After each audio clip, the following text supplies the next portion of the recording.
No, honey, I'm good. I could have another, but I probably should not. I got somebody at home.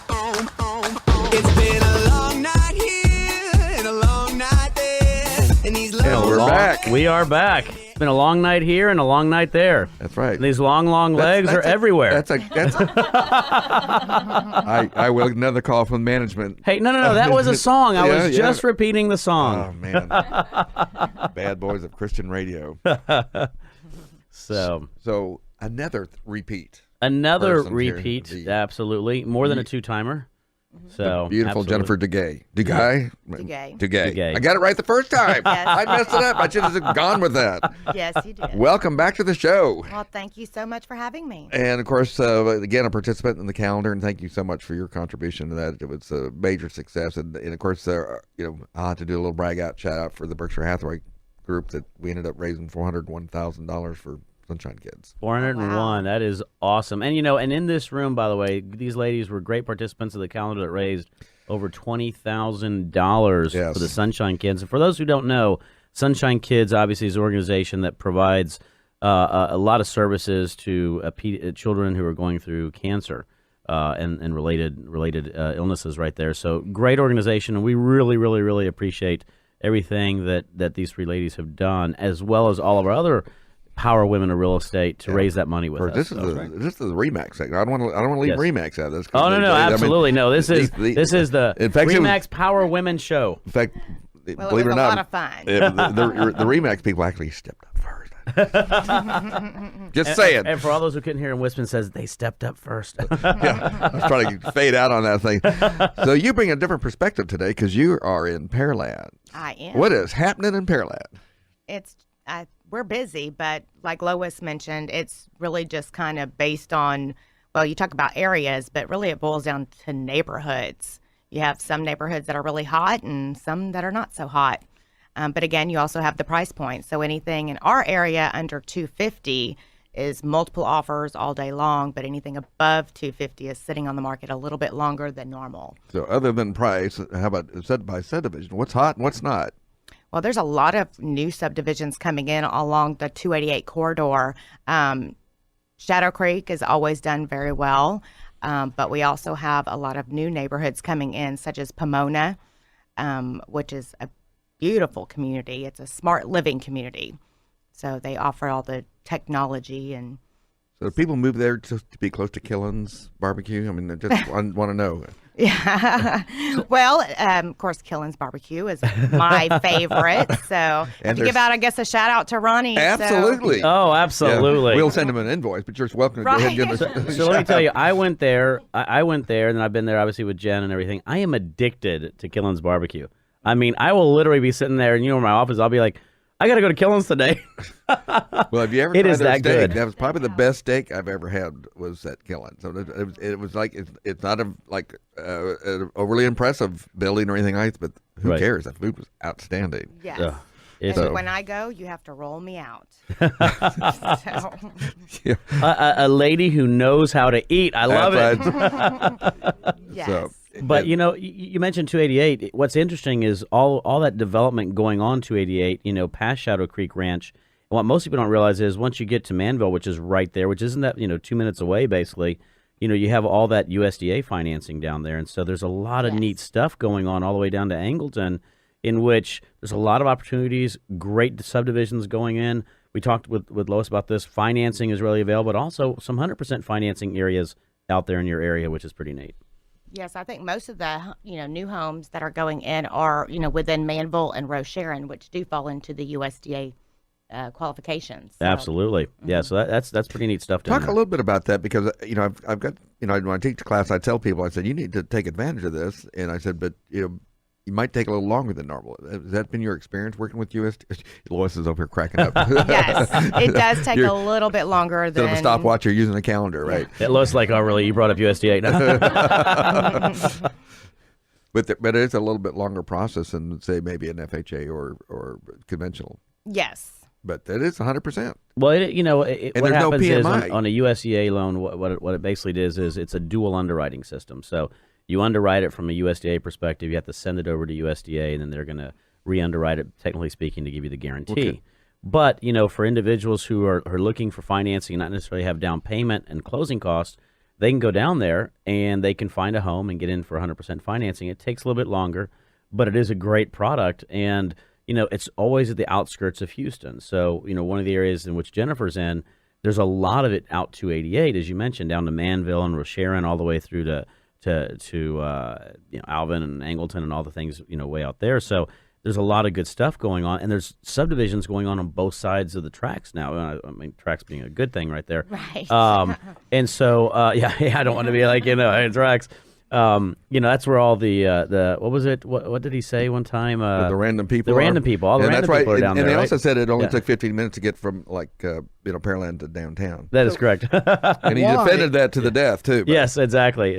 Why and for whom? Because I don't know, and I can't be the only one in the audience, or even in the studio probably. Why and for whom is the United States Department of Agriculture providing mortgage?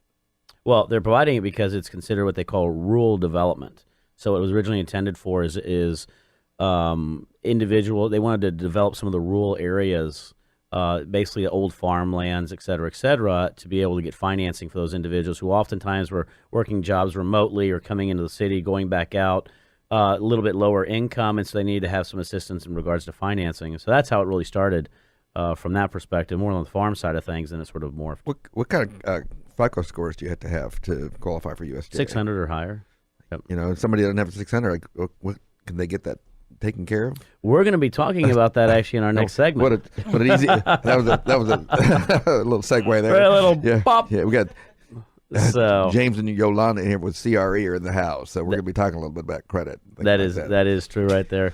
So Jen, one of the things you've built your team. I had the luxury of going out and eating with you and your team. Talk a little bit about that team building that you're going through. Yes. So what I'm called a baby team.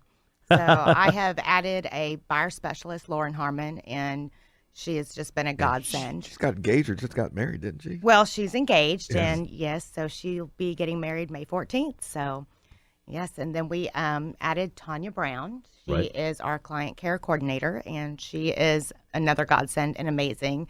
And just like Lois mentioned, I'm not trying to grow quickly. It is about the quality of people. So I am cautious about the growth. And of course, and I have my mom also. Yes, So yes, and she helped me eat most of that big old rib, by the way. yeah. Or at least your dad did. Or Right. I yes. see a trip to Pearland in our near future, Chris. Oh gosh, yes. We can take that big truck you bought. We'll take it on down, and we'll fit right in. We'll Well, fit right you in better down there. call me when y'all come. Absolutely. You know me. I definitely will. So. Yes. Wait, But no, it's interesting because you built that team, and you're right. It's quality over quantity. How's that sort of, how do you determine that growth as far as bringing people on? And how do you find, I mean, Lauren's a great individual. Your mom obviously is a great individual. Your new lady is a great individual. It's interesting. How do you go about finding individuals with that quality? Because they are all very high quality individuals. So to be honest with you, when I say a godsend, it truly was a godsend. I was thinking and kind of tossing the idea of adding a buyer specialist for probably 2.5 years, and was maybe a little apprehensive and moving from individual to team, and just things kind of happen. And like I said, God brought Lauren to me, and I already knew her mom, and we knew a lot of the same people, so it just made things easy, and it just felt right. So, and of course, my mom, nobody's going to want to see you succeed more than a mother. So Absolutely. got to have mom in there.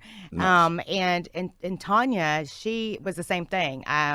We had Nicole Weaver, and she was part-time, and it got to the point where I needed someone full-time. So Nicole, she went on to another business venture, and she's in real estate photography and doing wonderful. So God had a plan for her to move on, and Tanya came in at the perfect time. So, And you know what's really interesting about Pearland also, not only the team building, but it's amazing. I talked to so many individuals in the medical center who are moving down there. Talk a little bit about what that makeup of Pearland is starting to look like a little bit, because it seems like every time I hear somebody that's getting a job or relocating or doing something with the medical center, their first thing is, I'm going down to Pearland. I'm going down to 288 because of its proximity, relatively speaking, to the medical center without paying the exorbitant prices of what the medical center does cost. right, and that's exactly right. Most people that are moving in from the medical center, they do want to purchase a home, but in the area. There's not much outside of Houston that's closer. So Pearland is the next community with good schools that are available. But also, yes, the location and proximity is extremely important, especially to doctors. But we also have a huge growth of medical facilities that have moved in the area. I think I read in the paper that there were along 518, and I might be wrong on the number, but I think it was something like 64 emergency room clinics along 518 from Wow. Pearland to League City.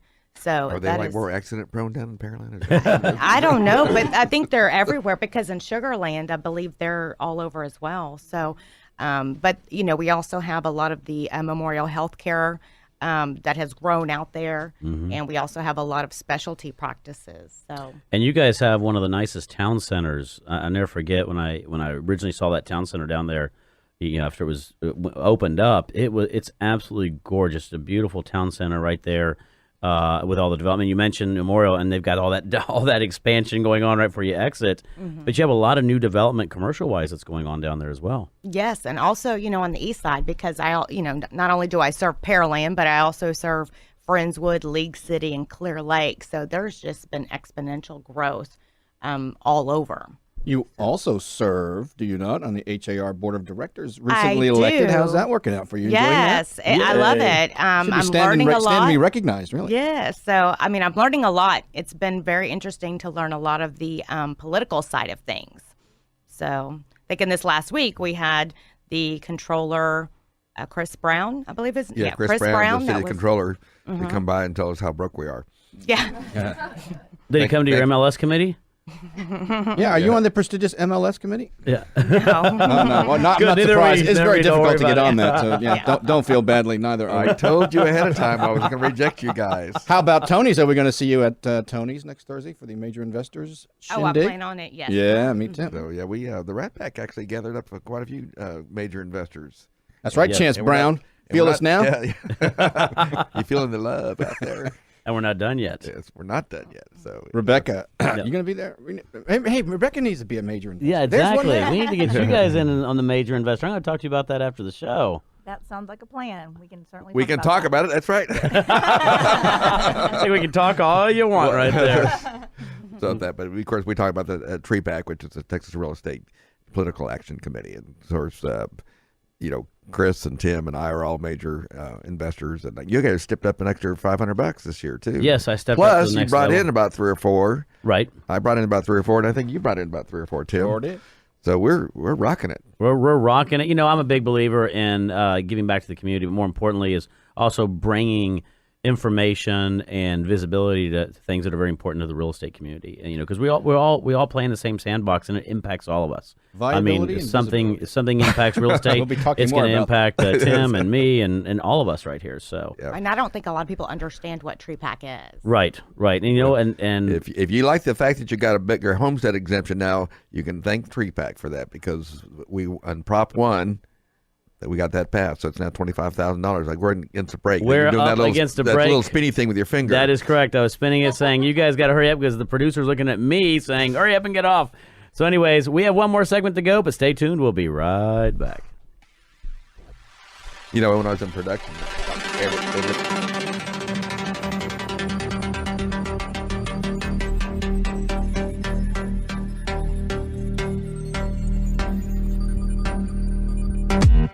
What you wanna do, baby?